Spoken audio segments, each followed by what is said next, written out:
Nouvelle édition de la rédaction, merci d'être au rendez-vous. À la une de l'actualité, Saad Hariri de retour à Beyrouth alors que l'élection présidentielle domine les débats politiques avant la séance parlementaire consacrée à cette échéance prévue mercredi prochain. Le Conseil de sécurité de l'ONU doit se réunir en urgence ce dimanche. Objectif, examiner la situation en Syrie, notamment à Alep, qui a connu hier l'une de ses pires journées de bombardement. Au terme d'une chasse à l'homme de 24 heures, l'auteur présumé de la fusillade meurtrière de Burlington a été arrêté. Un homme de 20 ans, né en Turquie. À ce stade, le FBI n'évoque pas un acte terroriste. L'élection présidentielle domine les débats politiques avant la séance parlementaire consacrée à cette échéance prévue mercredi prochain. Le patriarche maronite Bshara Rahi a souligné qu'il œuvrait auprès des responsables locaux et étrangers pour l'élection d'un chef de l'État. Dans une déclaration à Ferzol, au deuxième jour de sa tournée pastorale dans le Casa de Zahle, le prélat a exprimé sa tristesse face au fait que certains Libanais favorisent l'ingérence extérieure dans le règlement des problèmes nationaux. Je vous le disais en titre, Saad Hariri de retour à Beyrouth. Le chef du courant du futur doit participer mercredi prochain à la séance parlementaire consacrée à l'élection présidentielle. Dans des déclarations à la presse, Hariri a réitéré le soutien indéfectible de l'Arabie saoudite au gouvernement et au peuple libanais. Il a par ailleurs estimé que la campagne menée par certaines parties libanaises contre le royaume saoudien n'affectera pas les relations historiques entre Beyrouth et Riyad. Dans le reste de l'actualité, le Conseil de sécurité de l'ONU doit se réunir en urgence ce dimanche à la demande de Paris, Londres et Washington. Objectif, examiner la situation en Syrie, notamment à Alep, qui a connu hier l'une de ses pires journées de bombardement.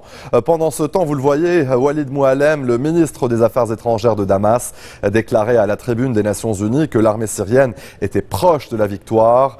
Damas reste ouvert à une solution politique selon Muallem, mais dans les couloirs de l'ONU, plus personne n'y croit sérieusement. Alep n'a plus une seule heure de répit. Depuis 2 jours, l'armée syrienne et son allié russe pilonnent la partie est de la ville tenue par les rebelles. Les rues ne sont plus qu'un amas de décombres. Jamais les habitants n'avaient subi de tels bombardements depuis le début du conflit. 72 civils au moins ont été tués. Tôt ce matin, ils nous ont frappés avec un missile. 7 enfants et leurs mères sont morts. Et il y a encore des gens ensevelis. J'en appelle aux gens compétents. Venez, aidez-nous. On meurt, on meurt. Le siège, les destructions. Ils frappent et ils tuent. Puisse Dieu leur faire payer ça. Faute de moyens de secours, les habitants se retrouvent seuls pour chercher les victimes. Ils n'ont ni outils, ni matériel de soins, mais parfois, un petit miracle survient. Cette fillette sort vivante des décombres. L'armée syrienne diffuse en boucle ces images de soldats attaquant les quartiers est d'Alep. Le régime affirme viser uniquement les positions rebelles. Bachar el-Assad espère lancer l'offensive terrestre dans les jours prochains et reprendre la totalité de la deuxième ville du pays. L'écrivain jordanien Naed Attar a été assassiné devant un tribunal d'Amman où il était jugé pour avoir publié une caricature considérée comme offensante à l'islam. Attar, 56 ans, a été tué par 3 balles et l'assassin interpellé. L'écrivain chrétien avait été arrêté le 13 août après avoir publié sur son compte Facebook une caricature se moquant des djihadistes du groupe État islamique. Il a été accusé par les autorités d'incitation aux dissensions confessionnelles et d'insultes à l'égard de l'islam avant d'être libéré début septembre sous caution.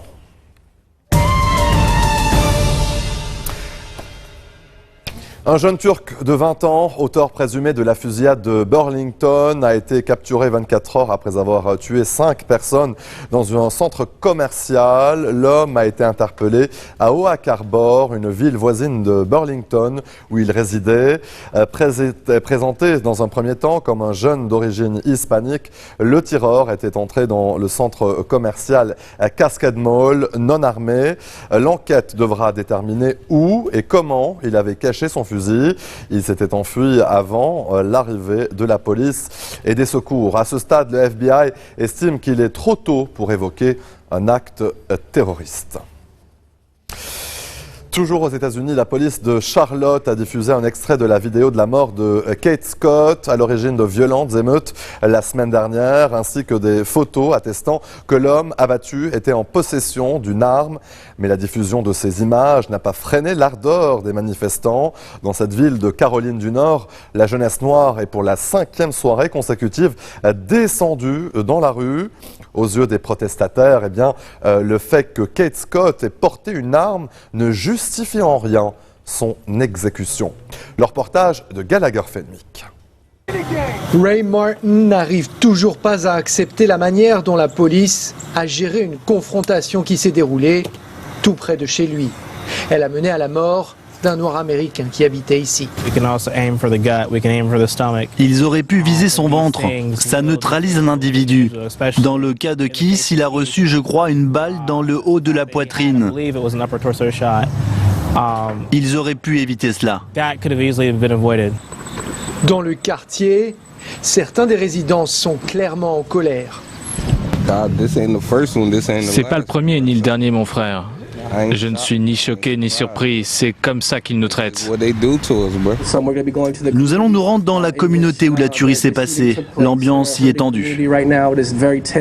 Cette paroisse locale discute des moyens de réparer les liens brisés avec les forces de l'ordre. Un effort qui peut tout simplement consister parfois à embrasser et nourrir un officier qui passe par là.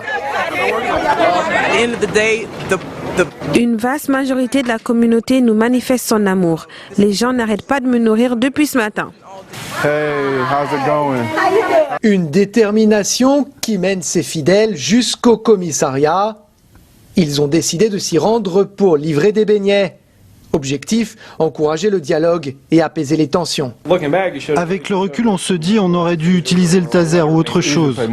Ouais, c'est facile de dire ça après les faits. Ouais, mais sur le coup, j'ai peur moi aussi. Les gens doivent comprendre notre réalité aussi. Merci pour ce que vous faites. Une énergie positive qui n'est pas encore parvenue jusqu'au parti de la ville, où les manifestants continuent de crier à l'injustice et au mensonge. Charlotte me paraissait belle, accueillante, pleine d'amour. Mais après cette tuerie, je me rends compte que tout cela n'était qu'un mensonge.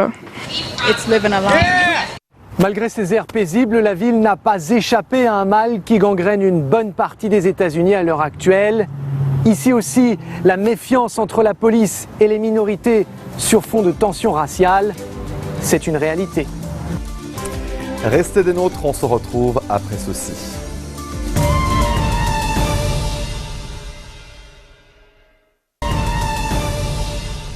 Retour sur le plateau de l'info, les habitants du Pays basque espagnol, comme ceux de Galice, vont aux urnes ce dimanche, 5 ans après l'abandon de la violence par l'organisation indépendantiste ETA. Les Basques devraient voter pour les partis qui demandent davantage d'autonomie. La correspondance de Valérie Labonne.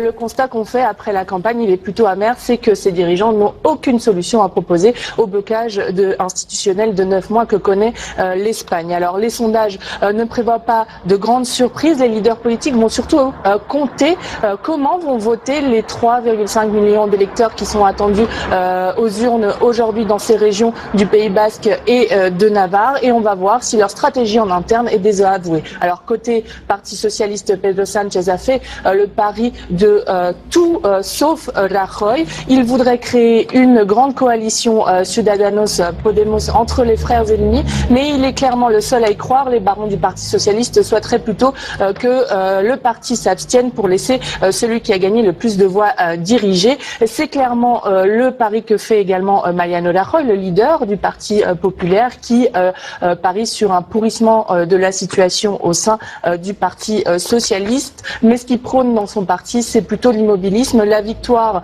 prévue en Galice ne ferait qu'effacer le dernier scandale de corruption qui a éclaté ici en Espagne et qui concerne son parti. La victoire prévue du Parti nationaliste basque au Pays basque ne faciliterait pas l'arithmétique, car ils ont déjà réitéré qu'ils ne soutiendraient pas Mariano Rajoy. Lui, clairement, est en train de regarder les troisièmes élections, alors que pourtant il avait promis qu'il retenterait sa chance et tenterait de renégocier la formation d'un gouvernement. Mais clairement, il regarde plutôt vers décembre et prévoit de gagner ces troisièmes élections. Des dizaines de milliers de personnes ont battu le pavé de la capitale polonaise pour protester contre les menaces que le gouvernement conservateur de droit et justice fait peser sur l'état de droit. Les opposants accusent le pouvoir de chercher à paralyser le tribunal constitutionnel alors que celui-ci joue un rôle de contre-pouvoir très important. Antoine Fenot nous en dit plus. Drapeau européen à la main ou avec de grandes bannières aux couleurs de leur pays, ces Polonaises sont descendues dans la rue pour manifester leur colère et crier leur ras-le-bol d'un gouvernement conservateur qui, selon eux, menace la démocratie. La démocratie est affaiblie, mais je suis persuadé qu'elle fonctionne. Le fait que les citoyens descendent dans la rue pour montrer leur désaccord prouve que nous ne sommes pas dans un pays soviétique. En cause, plusieurs réformes voulues ou votées par le gouvernement du parti Droit et Justice, notamment celle du tribunal constitutionnel, un contre-pouvoir majeur dans le pays. Le système de nomination a été modifié en 2015. Autre source de mécontentement, le droit à l'avortement. La Pologne dispose déjà d'une des législations les plus sévères d'Europe. Elle pourrait encore être durcie. L'avortement ne cessera pas. Les femmes les plus riches se feront avorter en République tchèque, en Slovaquie, ou importeront des pilules tandis que les autres avorteront seules. En septembre dernier, le Parlement européen a dénoncé l'adoption de lois pouvant porter atteinte aux droits de l'homme en Pologne.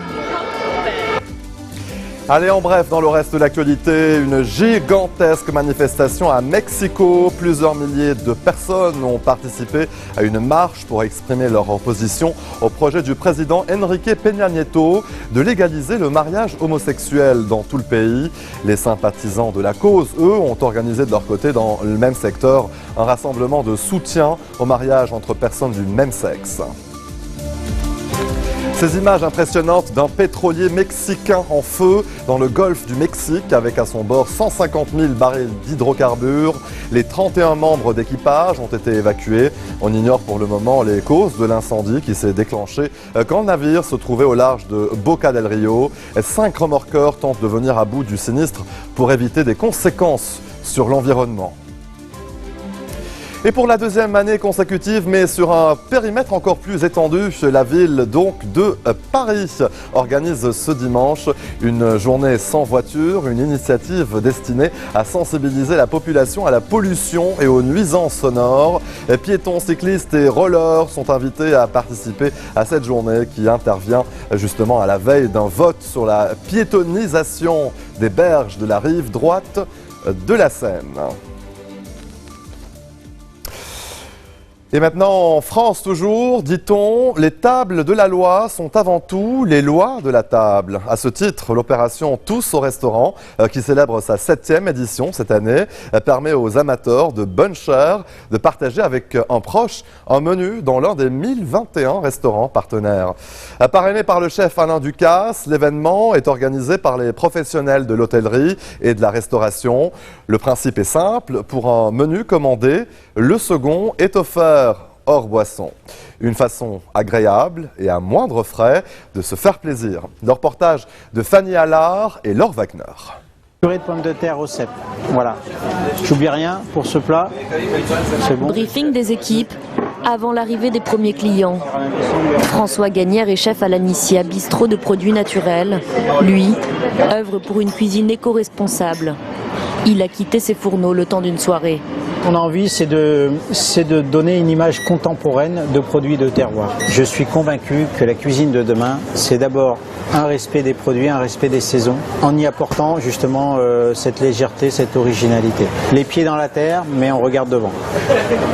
En cuisine, ils sont 5, 4 chefs et un pâtissier. Tous proposent une spécialité de leur restaurant. Alors comment choisir ? Vous avez tout petite enquête et en fonction de vos réponses, la tablette va vous dire ce que vous avez envie de manger ou ce que ça. La commande interactive permet aux clients d'être orientés vers un menu en fonction de leur goût et cela plaît. Donc ça peut être très intéressant, c'est beaucoup de tester, c'est vrai que c'est très original, c'est la première fois que ça nous arrive. C'est extrêmement moderne, je pense pas jouable à l'échelle industrielle, mais pour une EP comme ça, c'est chouette. Alternative au numérique, le menu biodégradable. À l'intérieur de ce papier, des graines de basilic et sur ce mur, des plantes pour aromatiser les cocktails. On a plusieurs types de menthe ce soir.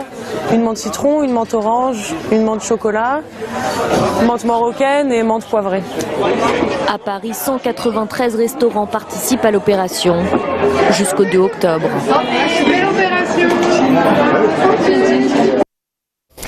Faut-il, oui ou non, maintenir notre propre fête nationale? C'est la question qui est posée aux Serbes de Bosnie par référendum. Cette célébration, interdite par la Cour constitutionnelle comme étant un facteur de division, est explosive dans un pays à l'unité très précaire. Les explications de Lucie Debiol. Un référendum, symbole de la fragilité de la Bosnie-Herzégovine. Les habitants de l'entité serbe du pays votent pour confirmer le 9 janvier comme le jour de leur fête nationale. Le scrutin avait pourtant été interdit par la Cour constitutionnelle fédérale. Laissez-moi vous dire, tout le monde a une date d'anniversaire. Aucune force sur Terre, politique, divine ou autre, ne peut changer la date d'un anniversaire. La date fait polémique chez les musulmans bosniaques, car elle commémore la naissance de la République du peuple serbe, fondée 3 mois avant la guerre qui a déchiré la Bosnie entre 1992 et 1995. Surtout, le théoricien de l'épuration ethnique désormais en prison pour génocide et crimes contre l'humanité, Radovan Karadzic, figure parmi les fondateurs de cette République. En décembre 1995, ce sont les accords de Dayton qui ont mis fin au conflit. La Bosnie-Herzégovine est devenue une fédération avec 2 entités. Une croato-musulmane, l'autre serbe.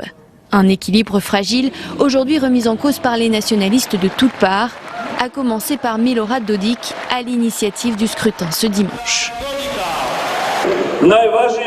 La chose la plus importante que nous avons, nous, les Serbes, c'est notre unité. Le pouvoir de voter à un référendum, à des élections. Nous devons nous rassembler, être disciplinés et promouvoir les idées qui nous feront avancer.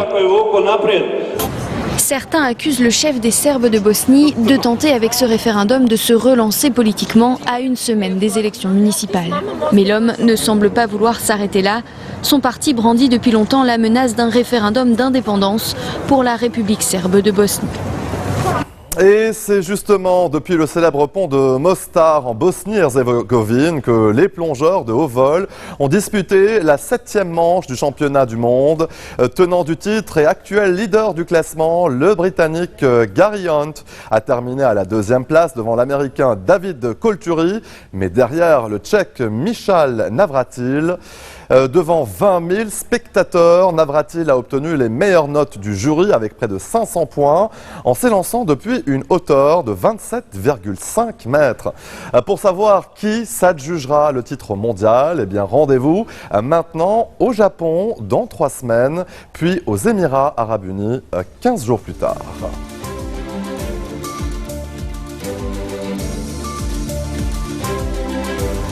Et c'est sur ces images que l'on se quitte tout de suite, le rappel des titres. Saad Hariri de retour à Beyrouth alors que l'élection présidentielle domine les débats politiques avant la séance parlementaire consacrée à cette échéance prévue mercredi prochain.